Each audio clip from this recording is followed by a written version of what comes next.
Bonjour et bienvenue à tous, poursuivons notre neuvaine. Aujourd'hui, le baptême est le sacrement de la foi.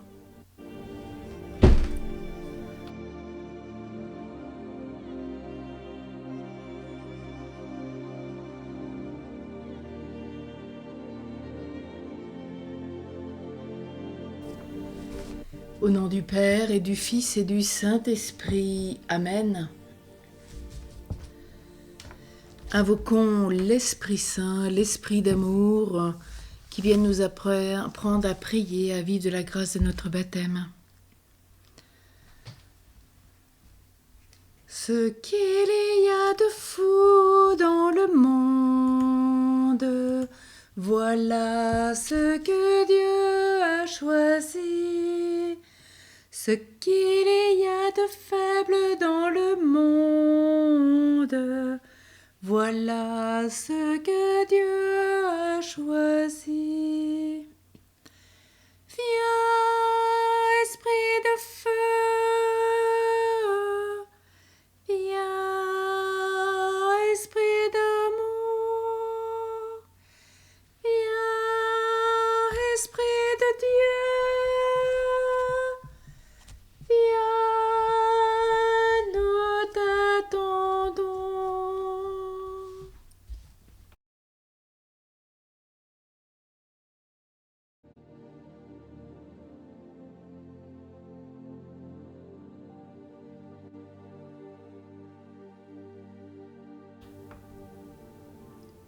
Le catéchisme de l'Église catholique nous rappelle au numéro 1236.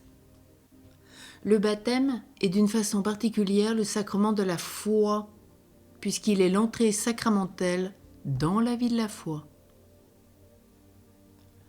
Le pape François aussi nous parle du baptême de Jésus à l'audience générale du 25 avril 2018. Je cite : « La foi est la remise de soi au Seigneur Jésus. L'Évangile porte en lui-même la force de transformer celui qui l'accueille avec foi.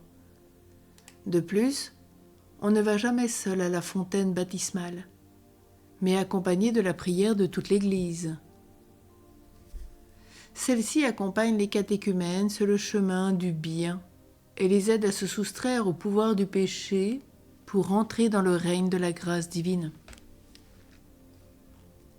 La victoire de Jésus sur le pouvoir du démon laisse la place à la seigneurie de Dieu qui réjouit et réconcilie avec la vie. Le baptême n'est pas une formule magique, mais un don de l'Esprit Saint qui prépare celui qui le reçoit à lutter contre l'esprit du mal. Car nous savons par expérience que la vie chrétienne est toujours sujette à la tentation de se séparer de Dieu pour succomber aux séductions mondaines. Enfin, l'onction des candidats au baptême avec l'huile des catéchumènes signifie que la puissance du Christ Sauveur les fortifie pour lutter contre le mal et le vaincre. Charles de Foucault nous dit aussi, souvenez-vous combien la réconciliation, l'acte de demander et d'obtenir le pardon, de rentrer en grâce, sont un pressant besoin pour l'âme qui aime. Combien elle n'a pas de repos jusqu'à ce qu'elle ait obtenu cette assurance répétée que tout est oublié. Alors Jésus, toi qui es la lumière du monde, aujourd'hui à toi encore notre louange. Ton baptême fut une manière d'annoncer à tous que tu es celui qui accomplit les promesses de Dieu. Tu nous révèles le Père, tu nous montres l'Esprit Saint. Les cieux se sont déchirés, il n'y a plus de séparation entre Dieu et les hommes.